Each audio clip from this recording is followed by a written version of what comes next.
Care of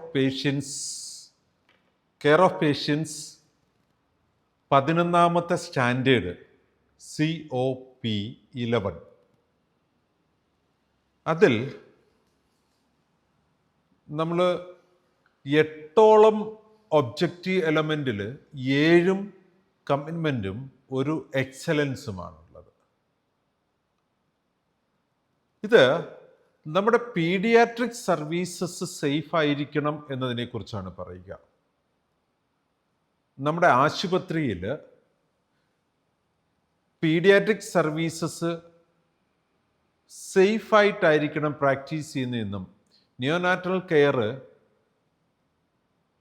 ഒരു കൃത്യമായ national international guide ലൈൻസിനെ depend ചെയ്ത് ചെയ്യണമെന്നും നമ്മളതിനെക്കുറിച്ച് മനസ്സിലാക്കണം.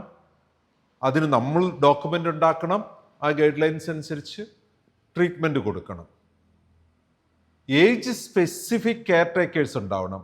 നിയോനാറ്റൽ കേസുകളിലും പീഡിയാട്രിക്കിലും അഡോളസൻസിലും ഒക്കെ നമുക്ക് കൃത്യമായി ഏജ് സ്പെസിഫിക് കെയർ കൊടുക്കാൻ കഴിയുന്ന പ്രാക്ടീസ്ഡ് ആയിട്ടുള്ള ആൾക്കാരുണ്ടാവണം.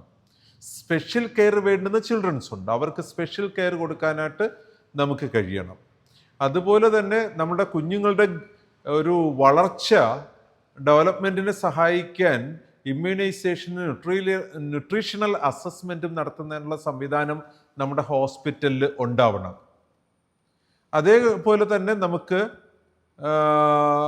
ഒരു neonatal abduction and abuse prevention mechanism ഉണ്ടായിരിക്കണം. CCTV ഒക്കെ ഉണ്ടാവണം.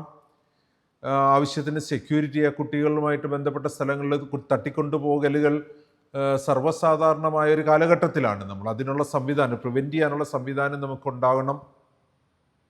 ഫാമിലി മെമ്പേഴ്സിനെ കുട്ടിയുടെ ഒരു ന്യൂട്രീഷൻ വാല്യൂ എങ്ങനെയാണ് മെയിൻറ്റെയിൻ ചെയ്യേണ്ടത്, ഇമ്മ്യൂണൈസേഷൻ എങ്ങനെയാണ് ഹാൻഡിൽ ചെയ്യേണ്ടത്, പേരൻറ്റിങ് എങ്ങനെയാണ് കൊടുക്കേണ്ടത് എന്നുള്ളതിനെക്കുറിച്ച് എഡ്യൂക്കേറ്റ് ചെയ്യാനുള്ള സംവിധാനം നമുക്കുണ്ടാവണം.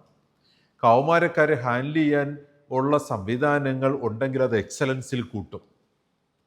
സോ കുഞ്ഞ് ജനിക്കുന്നത് മുതൽ കൗമാരപ്രായം എത്തുന്നത് വരെയുള്ള സംവിധാനങ്ങൾ ഒരുക്കുന്നതിനെ കുറിച്ചാണ് നമ്മൾ ഈ ഒരു സ്റ്റാൻഡേർഡിൽ ഡിസ്കസ് ചെയ്യുന്നത്. COP11 organisation provide safe paediatric services.